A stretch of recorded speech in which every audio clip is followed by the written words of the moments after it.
দেশজুড়ে আড়ম্বরের সঙ্গে পালিত হল ভারতের ৮০তম স্বাধীনতা দিবস। এই বিশেষ দিনটিতে বজবজ ইনস্টিটিউট অফ টেকনোলজি বা বিবিআইটি প্রাঙ্গণে মহাসমারোহে আয়োজিত হল পতাকা উত্তোলন অনুষ্ঠান। জাতীয় পতাকা উত্তোলনের মধ্য দিয়ে দেশের প্রতি শ্রদ্ধা নিবেদন করেন প্রতিষ্ঠানের কর্মকর্তা, শিক্ষক শিক্ষিকা ও ছাত্রছাত্রীরা। ভারতের ৮০তম স্বাধীনতা দিবসের শুভলগ্নে উৎসবের আমেজ বজবজ ইনস্টিটিউট অফ টেকনোলজি প্রাঙ্গণে।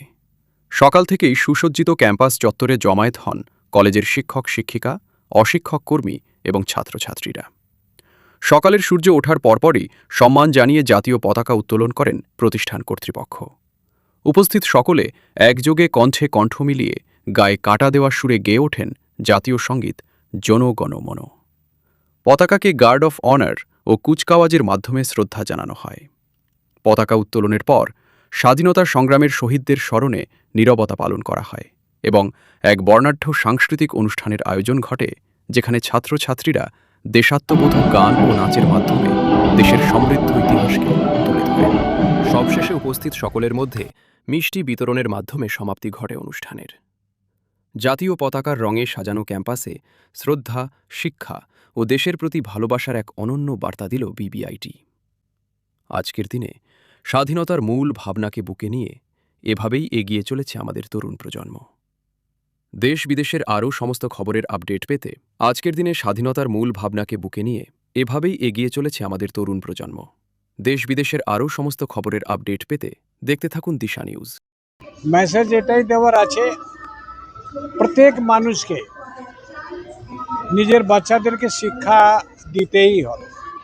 শিক্ষা না হলে দেশ উন্নতি হবে না। বাচ্চারা যদি শিক্ষিত না হয় তারা নিজের উন্নতি করতে পারবে না, থেকে যাবে, এক জায়গায় থেকে যাবে। সেই জন্য প্রত্যেক মানুষের কাছে আমি বলবো যে বাচ্চাদেরকে শিক্ষা অবশ্যই দেবেন, নিজেকে একটু কষ্ট করবেন ভালো, কিন্তু বাচ্চাদেরকে আটকাবেন না, ওদেরকে পড়াবেন, পুরো যতটা পারেন আপনি পড়াবেন।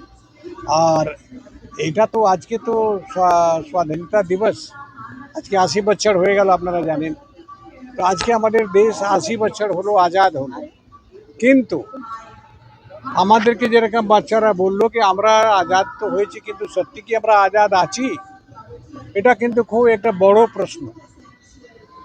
আমি তার মধ্যে আমিও একজন। বজবজে ধরে নিন কি আমি একটা গ্রামের মানুষ। আজকে এখানে বজবজে যা কিছু হয়েছে বজবজেই আমার হয়েছে। ফ্যাক্টরি বলুন, স্কুল বলুন, কলেজ বলুন, হসপিটাল বলুন, সব কিছু আমি এখানে করেছি। তো আমার কথা হচ্ছে কি আমরা কি শান্তিতে আছি? আমাদেরকে শান্তিতে কেউ থাকতে দিচ্ছে না। আগের সরকারও শান্তিতে থাকতে দেয়নি, আর এও সরকার শান্তিতে থাকতে দেয়নি।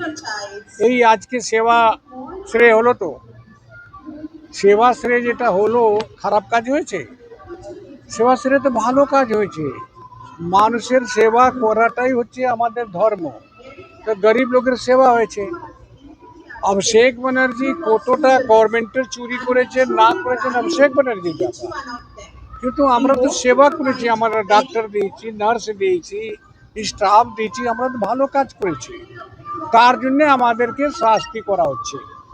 তাদের এই কিছু বিজেপির লোক তারা কেস করছে,